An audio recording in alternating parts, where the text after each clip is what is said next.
people go to movies because they're told to sometimes, if that makes sense. Like recommended? Not even recommended. The absolute bombardment of marketing that we get hit with. I think of a good example of that is Batman versus Superman or the Justice League movies. Those movies I actually tried to watch. I'm an old fan of Batman from the back in the day. I've got like 4,000 Batman comics. I loved that stuff. And I found them unwatchable. I found myself bored. I felt that I didn't believe in the characters. I felt that there was no truth that was there, no authenticity, and I think so much of it was just I didn't believe the actors believed that they were playing those characters, that they were believing in it. Like I just don't feel that work was done.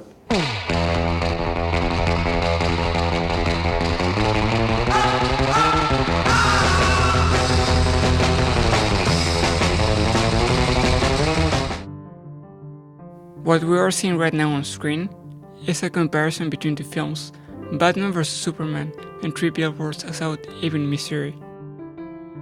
Taking a closer view in both films, rate and box office in their IMDb page. As you can see, 3 Billboards has a rate of 8.2 compared to 6.6 of Batman vs Superman.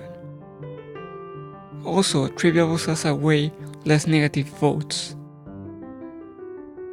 Moving to the box office of each film, clearly Batman vs Superman made a larger quantity of money, due to the fan base and the hype of those fans created by the publicity for the film. 3 Billboards has a higher rate, and Batman vs Superman has a bigger box office. My question here is, which film is better then? The one with a larger box office or the one with a higher rate? First of all, what we need to understand is what makes a good film. So, what are those elements that make a good film? I think something a film needs is surprises. Appeal to an audience. I think it's exciting.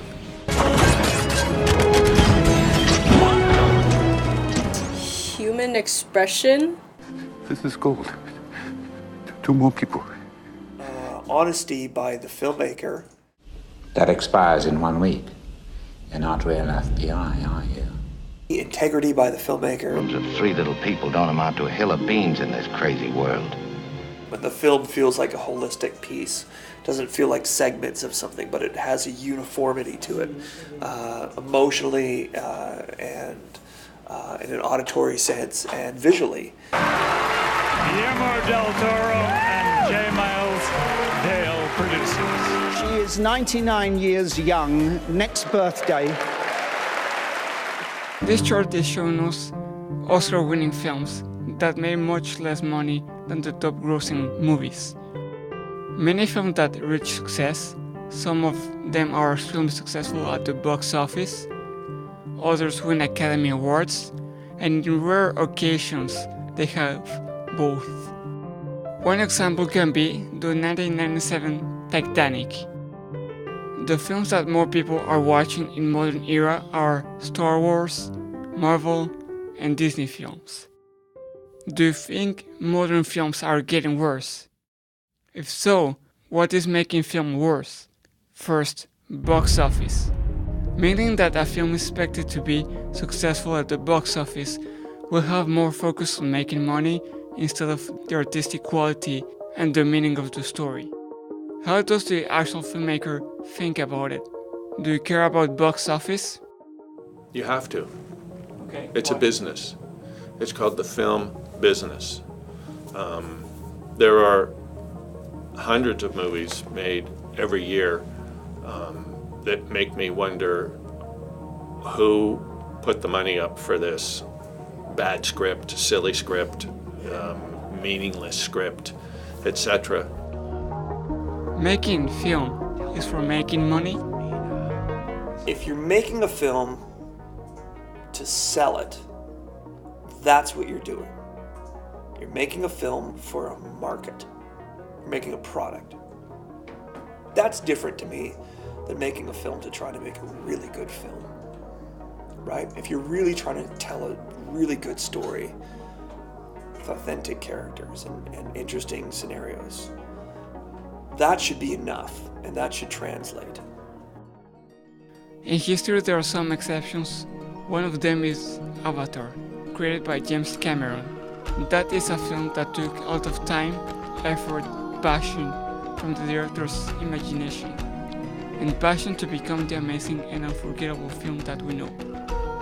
It won many awards, but it also made a lot of success in the box office of $27.88 billion US dollars. Let's now talk about the digital technology. This is another element that affects the quality of the film. During the 21st century, technology evolved quickly and it changed the art form. Film had been shot on film, but now it's being shot in the digital format.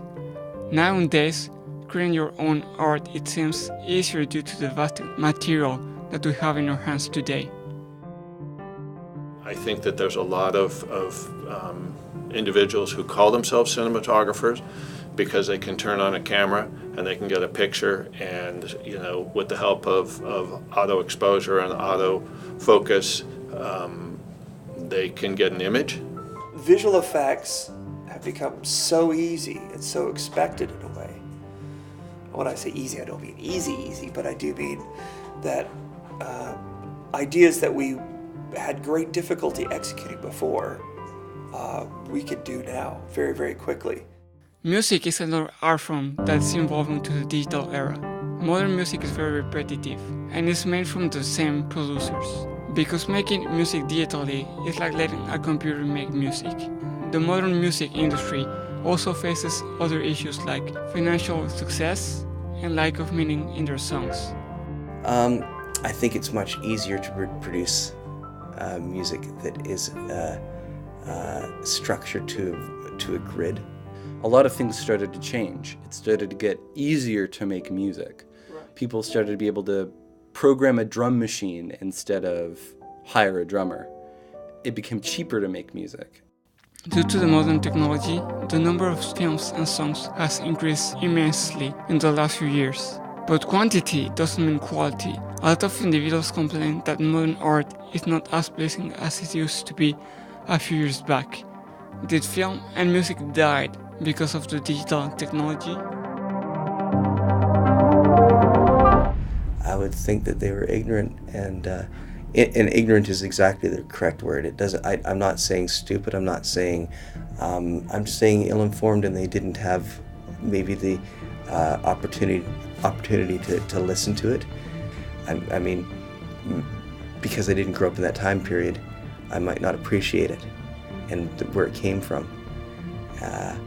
But all of that, without that basis, we wouldn't have what we had today.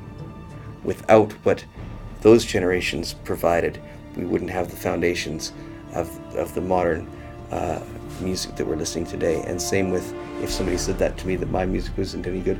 Well, without my music, you wouldn't have what you have today. There's a lot of very narrow opinions about music. And that's fine. People can have their own opinions.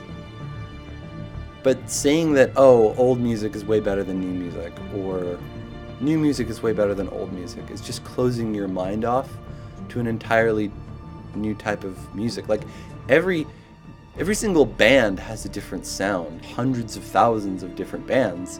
Why would you say that all music from the 1980s is bad music when you haven't heard you've heard 1% possibly of all the music in the 1980s.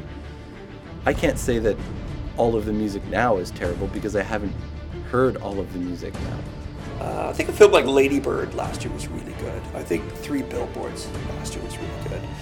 There's some films that have come out recently that are very interesting. I think A Quiet Place was actually surprisingly good. So I think those films are still out there. There is still good films and good music out there. It is all about searching for that art that now is hard to locate. Those artists that really put their passion, heart, and soul into their art are still out there, undiscovered, waiting for someone to relate to their work. Modern art is not getting worse, it is evolving. Digital technology opens your creativity and opportunities. Sure, there are tons of shit art out there, but there will always be diamonds in the rough. You can make what you want and be a diamond. All you need to do is care and believe in what you're creating. One thing we can learn from the film Avatar is that it's not impossible to make money with your diamond. Whatever art you choose to create, at the end of the day, all you need is soul. All the new equipment that becomes available to you is kind of like adding extra arrows to your quiver. I feel like it's more like modern music and old music shouldn't be compared. Because it's a completely different world. The world of the 70s and in the 80s is a completely different world than it is in 2018. Stories are part of the evolution of humanity, and I think that's part of the way that we evolve. Because of that, I really hope it continues to thrive. The only way that in 100 years, assuming we're still around, that somebody will have an idea what it's like to live in 2018 is to see a movie made by somebody in 2018. I remember people saying that from my generation, disco sucks, you know? Rock and roll, blah, blah, blah, and then rock and roll was dead and blah, blah, blah. There's all sorts of stuff like that. But music evolves, things change, technology changes. The passion of music is there, and we're seeing it at a stage where the sounds are changing, the feeling is changing, the mood is changing. But music is a reflection of society. You know, art is a reflection of society. And of course, as society changes, art's going to change. And again, what is presented as this is what is modern society, when you just take off that surface and look behind it, there's a lot of people making passionate music. Like I go often, there's a little venue called Stylus Records that has bands playing, and I go down there and I watch bands, and there's no danger of music not being evolving. Music is still evolving, music is still great, and these bands, a lot of them are repeating the past, and they're you know, but they're all adding their own thing, and they're all growing as musicians, and they're all getting better. And some of them play with computers, and some of them play with the beats that they make, but some of them play with guitars, and some play with, you know, it's all changing. It's becoming something great, and everybody has their scene, and they'll grow together, and there's no danger of music not getting better or not being passionate and reflecting today's society. Shot at getting an Oscar, the Academy announcing a big change, adding a popular films category.